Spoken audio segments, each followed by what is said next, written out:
Good morning, readers. Today is September 20th, and it is release day for They Thought He Was Safe, which is the fifth mystery in the Zachary Goldman Mysteries series.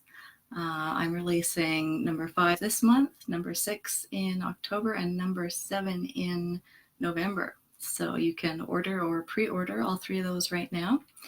And if you look on my blog, I'll post a link to it here. You will be able to see not only Zachary Goldman, but a number of other new releases that you may be interested in. So if you're looking to add some new books to your Kindle, head on over there and check. And I'm going to go ahead with a short reading today from the first chapter of They Thought He Was Safe. The little family gathered around the dining room table was about as far from a traditional nuclear family as one could get. Lorne Peterson had been Zachary's foster father for a few weeks when he was young, following the house fire that had been the last straw in the breakup of his biological family. But Zachary and Mr. Goldman had kept in touch, connected in part by a love of photography and his former foster father's darkroom facilities. Mr. Peterson, Zachary tried but could rarely bring himself to call him Lorne, had gone through his own family dissolution a few years later, when his wife had become aware of his alternative relationships. They had lost their certification to foster, and separation and divorce followed soon after.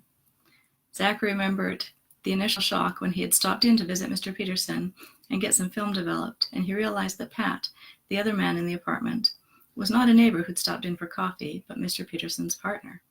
He'd known that Mr. Peterson was seeing someone named Pat, but had mistakenly assumed that Pat was a woman.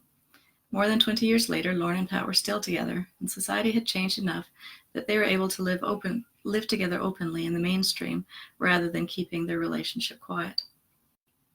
Pat was between Zachary and Mr. Peterson in age, still muscular and vital, though he was definitely looking more distinguished than he had in his 20s, gray creeping in at his temples and fine lines mapping his face. Mr. Peterson's deeper wrinkles all pointed up, ready to burst into a sunrise when he smiled. He was losing his hair, and the fringe that was left was almost pure white. But even as his body got older, he remained energetic and young at heart. They had been a constant in Zachary's life for 2 decades, and despite the fact that Mr. Peterson had only been his foster father for a few weeks, and Pat never had been, they were the closest things to family that Zachary had. He hadn't kept in touch with any of his other foster siblings or parents, and much of his adolescence had been spent in youth centers and group homes. With his severe ADHD and PTSD, he hadn't been an easy kid to parent. Tyrrell's face at the table was a new one. In spite of the fact that he was Zachary's biological brother, they had not seen each other from the time that Tyrrell was 6 until he and Zachary had been reunited on Christmas Eve. As Christmas Eve was the anniversary of the fire that had destroyed their family more than 30 years previously, it was always a dark time for Zachary. Some years he'd almost not made it through the holiday. Being reunited with his brother had been the fulfillment of what he'd thought was an impossible dream. He'd been sure he would never see any of his biological siblings again. Even being a private investigator, he'd never looked for them, never daring to interfere with what might be happy lives to remind them of the horrible thing he had done in causing that fire. Tyrrell's facial features were similar enough to Zachary's to recognize family resemblance, though Zachary's face was still gaunt, not yet filled out following his pre-Christmas depression. Tyrrell's hair was dark like Zachary's, but longer and shaggier. He was clean-shaven. It was his eyes that Zachary found startling. In spite of the hard life that Tyrrell had been through, they were still the shining blue eyes of the 6-year-old brother he remembered. They gathered around the table to exchange stories of Zachary's and Tyrrell's separate lives, comparing notes and getting to know each other again. Zachary needed an environment where he felt safe to share, in spite of any flashbacks or surges of emotion brought up by the retellings. A restaurant or bar just would not have worked. Some of their experiences were similar, and others were not. Tyrrell had been younger at the time of the family's dissolution, and therefore less damaged than Zachary, and he'd been able to stay with the 2 younger kids for most of his childhood, so he'd had that constant in his life. Zachary had been alone, bounced from one family to another so quickly that he'd been known to return to the wrong family after school, forgetting where he was supposed to be. But in spite of the smiles around the table, Zachary knew something was wrong. At first, Zachary hadn't been able to put his finger on it. He thought that Maybe Mr. Peterson and Pat were just awkward, having a new son at the dining room table. They were used to Zachary and his quirks, but Tyrrell was a recent addition, and they didn't know enough about his past to know what might trigger him, or about his interest to know what questions to ask to encourage his participation in the conversation. But there was more than that.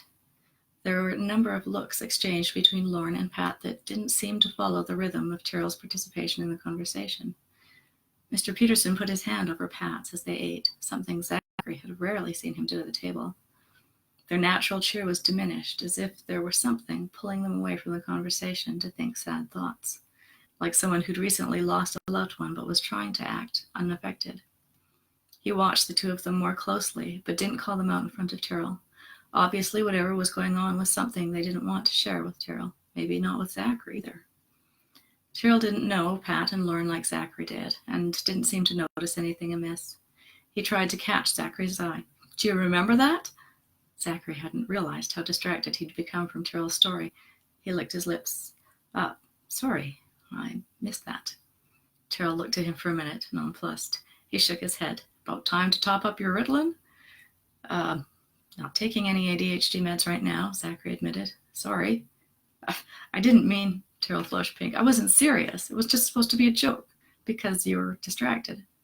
Zachary flashed a look toward Mr. Peterson and Pat, noticing their hands were again touching, and Mr. Peterson was giving Pat a questioning look, as he thought Zachary was occupied by a separate conversation.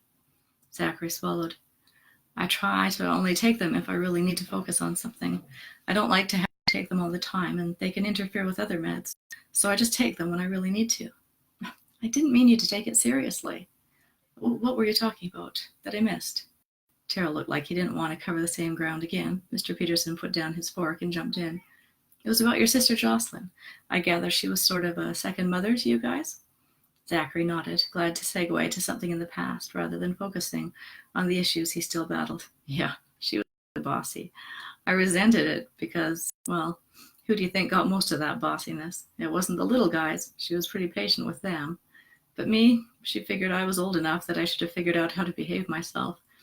We were supposed to pay attention to her and fly straight, but I was always going off script." Tyrrell chuckled. "Is that what you call it?" Zachary felt his own voice get warm. "I tried, but I wasn't any better at following her rules than I was anyone else's." He included Mr. Peterson and Pat in his broad shrug. They had either experienced or heard the stories of some of his more disastrous choices. "Joss was a little bossy," Tyrrell admitted, "but she really helped me to figure out what I was supposed to do. I really wished we'd been able to stay together when we went into foster care. She would have been able to help me to figure out the rules when I was at a new home. I often heard her little voice in my head telling me how to behave properly when I was trying to sort it out." Zachary often had too many little voices in his head, and they all told him different things, but it wasn't usually until after he'd impulsively done something that he actually heard them. The voices of Joss, his parents, his social worker, or some other authority in his life, telling him that, once again, he'd done something exceptionally stupid and there were going to be consequences. Zachary shrugged and looked down at his plate. He had a couple of bites, forcing himself to eat despite the bubble of anxiety in his stomach from trying to figure out what Mr. Peterson and Pat were so worried about. As he told Tyrrell, he was off of his ADHD meds, so he actually had an appetite, and Pat was a good cook, but the unspoken tension in the room was getting to him. "Have you had any contact with her?" Mr. Peterson asked with interest. "A little," Tyrrell said. "Mostly just emails or social media, you know. We haven't gotten together face to face. I think she's got her own life and isn't that interested in reconnecting. It can be hard, stirring up old memories. She's got her own family now." "You guys should have a reunion, get everyone together. It sounds like you know where everyone is now." Tyrrell nodded slowly. He glanced sideways at Zachary. "I have ways to contact everyone now, but I'm not sure if everyone wants to get together. They're all living their own lives." "But you grew up with the younger ones. You guys must have a pretty good relationship." "We were together until I was 14 or something, so yeah, we have a lot of shared memories. But then we didn't really have anything to do with each other because we were in different homes until we were adults. It's a real hodgepodge of relationships." "I can't imagine what it must be like not to know where your siblings are," Pat contributed. "I just have one sister, and we've always been in contact, even when she didn't particularly approve of my lifestyle choices." It would be hard, not even knowing where they were. There was a suspicious crack in Pat's voice that set alarm bells ringing for Zachary. Pat didn't usually get emotional about his family. He laughed about their attitudes, mentioned them now and then, but even when his father had died, he hadn't cried about it, not in front of Zachary anyway. With the number of times that Zachary had broken down around Pat, Pat certainly shouldn't have felt awkward about shedding a few tears in front of Zachary. Zachary studied Pat closely, and then Mr. Peterson. Lauren apparently caught the significance of the look. He made an infinitesimal shake of his head, which might have even been unconscious, and Zachary knew it wasn't the time to ask what was going on.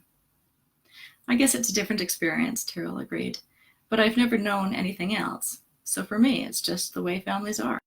You spend a few years together, and then you don't have any contact for a decade or more. And now with the internet, you have these opportunities to touch base again and find out what people have been occupying themselves with. We're all adults now, so it isn't like we're looking to live together as a family again. I'm glad you reached out to Zachary, Mr. Peterson said. It's been really good for him to have contact with someone from the family again. Zachary nodded reflexively. I think everyone needs to know that they have somewhere they belong, Mr. Peterson went on. Not just somewhere like this, he spread his hands to indicate his home, where Zachary was a welcome part of the family any time, but biologically too.